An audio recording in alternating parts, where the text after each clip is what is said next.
নমস্কার বন্ধুরা, কেমন আছেন আপনারা সবাই? পূর্বাস কিচেনে আপনাদের সবাইকে স্বাগত জানাই।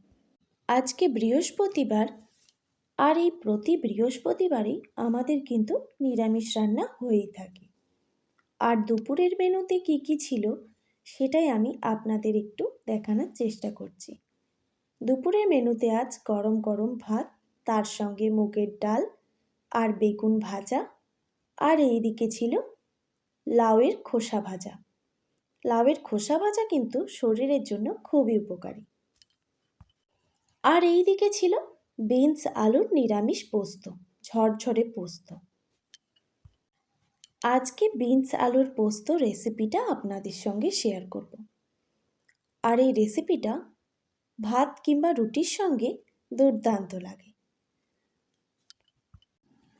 তো আর কথা না বাড়িয়ে বিনস আলুর পোস্তটা বানানো যাক, তার সঙ্গে অনেক গল্প, অনেক আড্ডা আপনাদের সঙ্গে। চলুন এবার ঝটপট রেসিপিটা বানিয়ে নিই। এখানে আমি 500 গ্রাম মতো বিনস কেটে নিয়েছি, কেটে ভালো করে ধুয়ে রেখেছি। বেগুনটাও কেটে নিয়েছি। আর এইদিকে 4 থেকে 5টা আলু বিনসের মতো করেই কেটে নিয়েছি। দেখুন এইভাবে বিনসগুলো কেটে নিয়েছি।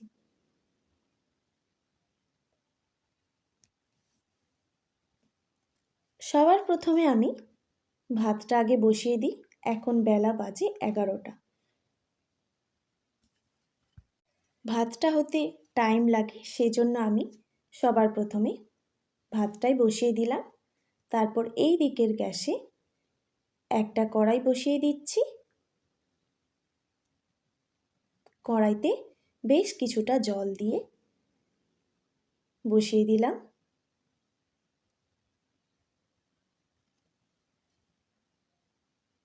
আর জলের মধ্যে দিয়ে দিচ্ছি লবণ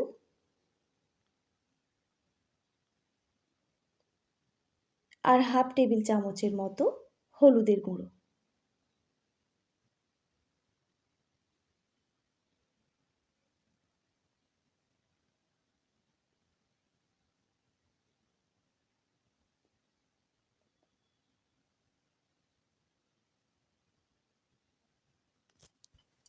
এই দিকে জলটা গরম হতে থাক, আর আমি এই দিকে বেগুনটাতে নুন হলুদ মাখিয়ে নিই।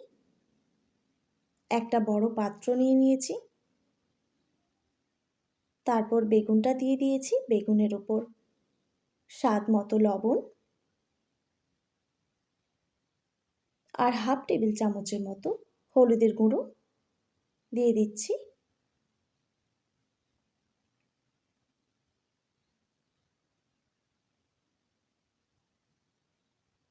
তারপর ভালো করে নুন হলুদ মাখিয়ে নেব।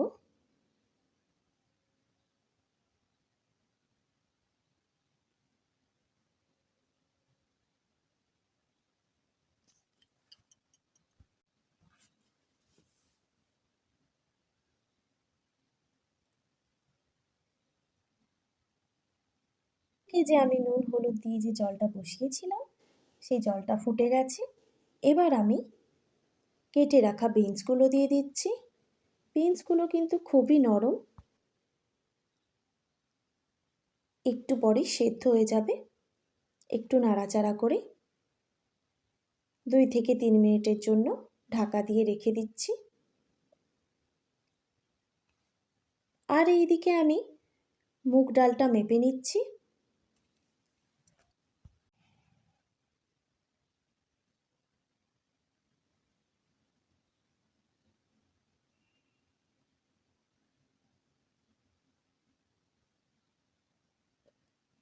আমি এখানে 3 হাতা মুগ ডাল নিলাম, এটা হলেই হয়ে যাবে।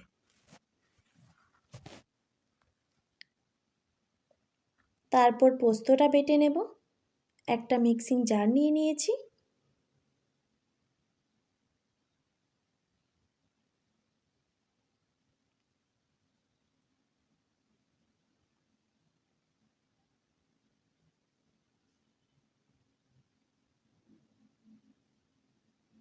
দেখুন ঠিক কতটা পোস্ত নিয়েছি।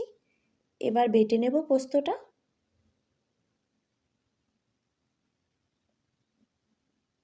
পোস্তটা বাটা হয়ে গেছে। আর এই দিকে বিনসটাও সেদ্ধ হয়ে গেছে। ঢাকনাটা সরিয়ে দিলাম, দেখব বিনসটা সেদ্ধ হয়েছে কিনা। বিনসগুলো খুবই নরম ছিল, সেই জন্য খুব তাড়াতাড়ি সেদ্ধ হয়ে গেছে। এবার আমি বিনসগুলো ছেঁকে নেব। সেই জন্য আমি একটা ছান্তা নিয়ে নিচ্ছি।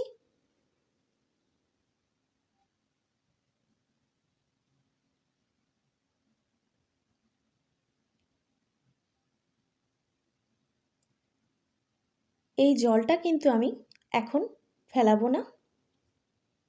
এই জলের মধ্যেই আমি আলুগুলো সেদ্ধ করে নেব।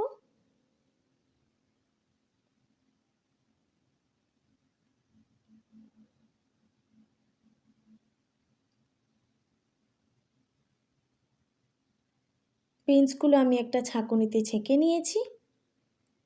এবার কেটে রাখা আলুটাও দিয়ে দিচ্ছি জলের মধ্যে। ঢাকনা দিয়ে ঢেকে দিচ্ছি 1 থেকে 2 মিনিটের জন্য।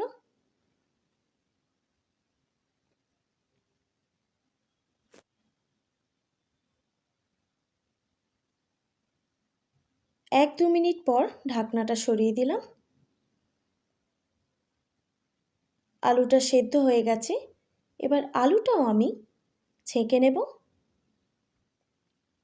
জলটা কিন্তু আমি এখনো ফেলাবো না। এই জলের মধ্যেই আমি যে লাউয়ের খোসা ভাজা করেছিলাম, সেই লাউয়ের খোসাগুলো সেদ্ধ করে নেব।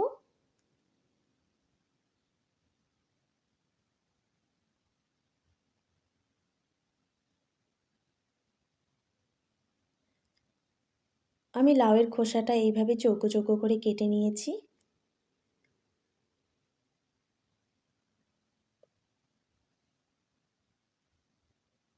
আর একটু সামান্য জল লাগবে। হাফ কাপের মতো জল দিয়ে দিচ্ছি।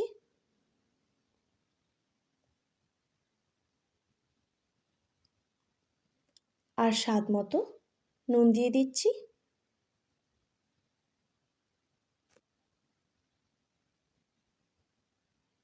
আর হাফ টেবিল চামচের মতো হলুদের গুঁড়ো দিয়ে দিচ্ছি।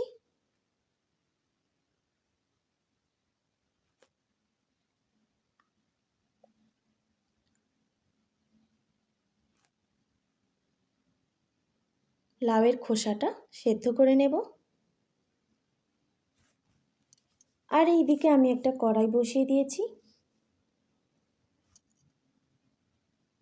কড়াইটা গরম হতে থাক। এইদিকে ভাতটাও উতলে গেছে। আমি এখন গ্যাসের ফ্লেমটা লো করে দিয়েছি।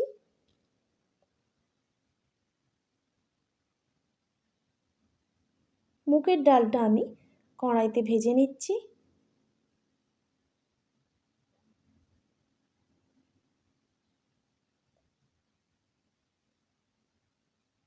এইভাবে মুগ ডাল শুকনো কড়াই ভেজে নিলে মুগ ডালের স্বাদটা দ্বিগুণ হয়ে যায়। সেই জন্য আমি যখনই ডাল রান্না করি, সবার প্রথমে আমি কড়াইতে ডালটা ভেজে নিই।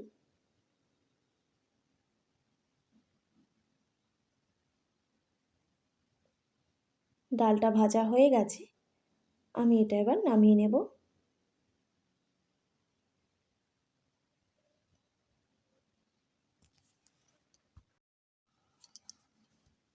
চলুন, অনেকটা দেরি হয়ে গেল, বিনস আলুর পোস্তটা এবার বানিয়ে নিই ঝটপট।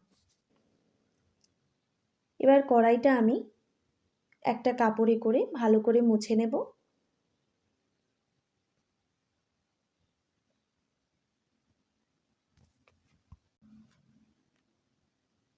এবার কড়াইটা গরম ছিল, কড়াইটা মোছার পরেই আমি এখানে সর্ষের তেল দিয়ে দিচ্ছি।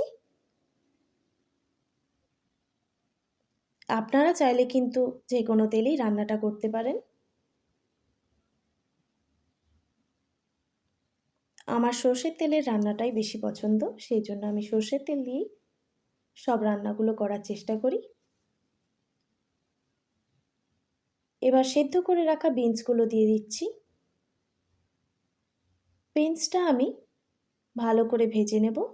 খুব লাল লাল করে ভাজবো না, নাহলে বিনসের যে ন্যাচারাল কালারটা থাকে সেটা চলে যায়।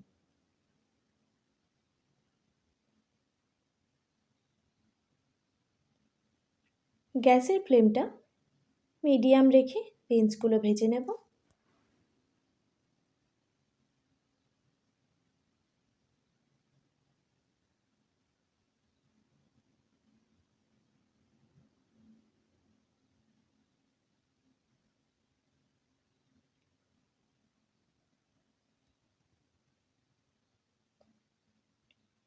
বিনসগুলো ভাজা হয়ে গেছে, এবার তুলে নেব।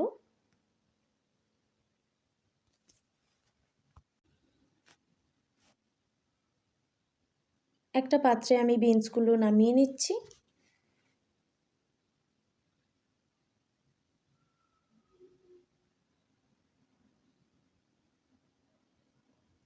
আমি এইভাবে তুলছি কারণ যদি একটু তেল থেকে যায় সেই জন্য।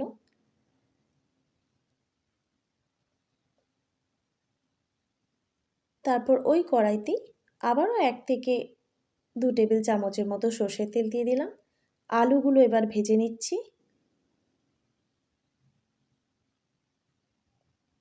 এবার আমি গ্যাসের ফ্লেমটা হাই করে দিয়েছি।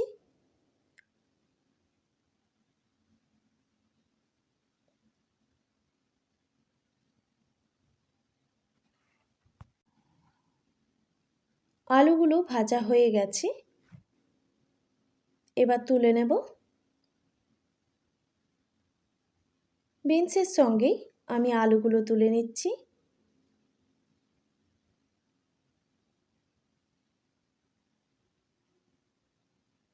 নিরামিষের দিন এইভাবে পোস্ত রান্না করে দেখবেন, যে কোনো সবজি দিয়েই। আমার তো ভালো লাগে, আমি এইভাবে রান্না করে থাকি। আপনারাও ট্রাই করে দেখবেন,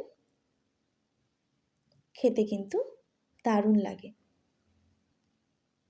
আবারও সর্ষের তেল দিয়ে দিচ্ছি 2 থেকে 3 টেবিল চামচের মতো। তারপর একটা তেজপাতা এইভাবে ছিঁড়ে দিয়ে দিলাম।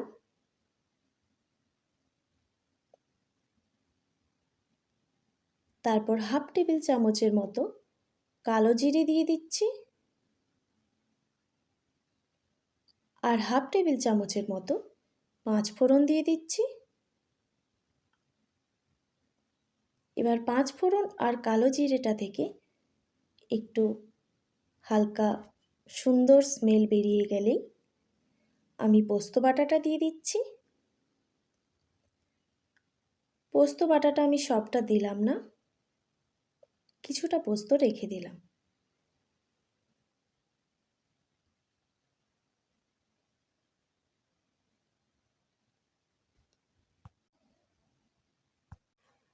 তারপর হাফ বাটির মতো জল দিয়ে দিলাম। তারপর একটু নাড়াচাড়া করে দিচ্ছি। এবার দিয়ে দিচ্ছি হাফ টেবিল চামচের মতো হলুদের গুঁড়ো। পোস্ততে খুব সম্ভবত হলুদ দেয় না, কিন্তু আমি দিই একটু কালারের জন্য। আমাদের বাড়িতে না হলে খেতে চায় না সাদা তরকারি, সেই জন্য আমি হলুদটা ব্যবহার করি পোস্ততেও। তারপর দিয়ে দিলাম হাফ টেবিল চামচের মতো চিনি। যে কোনো পোস্ততে চিনি দিলে সেটার টেস্ট আরও দ্বিগুণ হয়ে যায়। এইদিকে ভাতটা হয়ে গেছে, ভাতটা এবার নামিয়ে নেব।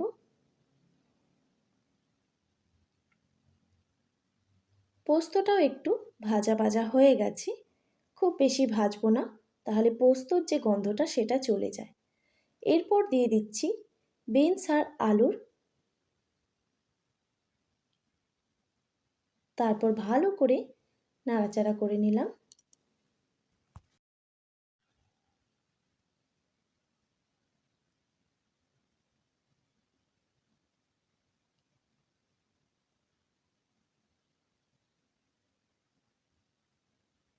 এখন আমি লঙ্কাটা একদমই ব্যবহার করছি না।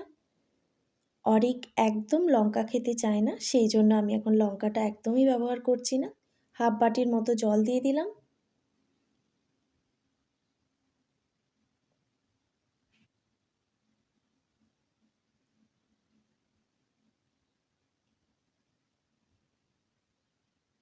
তারপর একটু নাড়াচাড়া করে দিলাম। তারপর একটা ঢাকনা দিয়ে ঢেকে দিচ্ছি কিছুক্ষণের জন্য। এবার বলি, অরিক হচ্ছে আমার ছেলে, সেটা তো আপনাদের বলাই হয়নি। অরিকের বয়সটা খুবই কম, 4 বছর বয়স, কিন্তু ও ঝাল খেতে একদমই চায় না। লঙ্কার ঝালটা তো একদমই খেতে চায় না, কিন্তু গোলমরিচের ঝালটা একটু আধটু খেয়ে নেয়। এইদিকে ঢাকনাটা সরিয়ে দেখব বিনস আর আলুটা সেদ্ধ হয়েছে কিনা। ভালোভাবে বিনস আর আলু সেদ্ধ হয়ে গেছে। এবার আমি অরিকের জন্য একটু পোস্ত তুলে রেখে দিচ্ছি। ও একটু আবার আলু খেতে পছন্দ করে, সেই জন্য আমি আলুগুলো বেছে বেছে তুলে নিচ্ছি।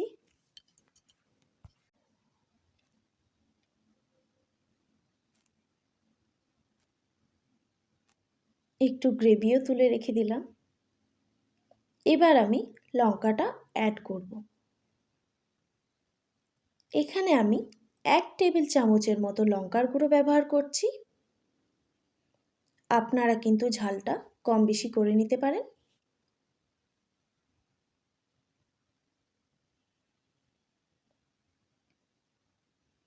এবার একটু নাড়াচাড়া করে দিচ্ছি ভালো করে। আমি এখানে যেহেতু লঙ্কাটা ব্যবহার করলাম, সেই জন্য আমি একটা ঢাকনা দিয়ে ঢেকে দেব কিছুক্ষণের জন্য। 1 মিনিট হলেই হয়ে যাবে। 1 মিনিট পর ঢাকনাটা সরিয়ে দিলাম।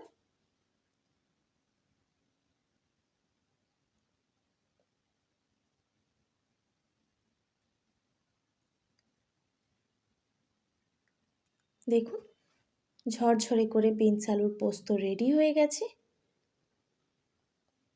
এই পোস্তটা কিন্তু ভাত, রুটি সব কিছুর সঙ্গেই কিন্তু অসাধারণ লাগে। আপনারা বাড়িতে অবশ্যই ট্রাই করবেন, খেতে কিন্তু খুবই ভালো লাগে। আর আমার ভিডিও কেমন লাগে আপনারা অবশ্যই কমেন্ট করে জানাতে পারেন। এইদিকে আমি বাকি রান্নাগুলো করে নিচ্ছি। ডালটা এইদিকে সেদ্ধ হচ্ছে, আর এইদিকে বেগুন ভাজার জন্য আমি কড়াইটা বসিয়ে দিয়েছি। আর এইদিকে লাউয়ের খোসাটাও একটা ছাঁকুনিতে ছেঁকে নিয়েছি। আর বাকি লাউয়ের খোসা ফ্রিজে রেখে দেব। সব লাউয়ের খোসা আমি একদিনে ভাজবো না, অনেকগুলো তো তাই। আর আমার ভিডিও যদি আপনাদের ভালো লেগে থাকে, আপনারা তাহলে like, comment, share and subscribe করে দেবেন। ভালো থাকবেন, সুস্থ থাকবেন। দেখা হচ্ছে নতুন কোনো রেসিপি নিয়ে কিংবা নতুন কোনো ভিডিও নিয়ে। আজকের মতো টাটা। আর অনেক অনেক ধন্যবাদ এতক্ষণ আমার সঙ্গে থাকার জন্য। ধন্যবাদ।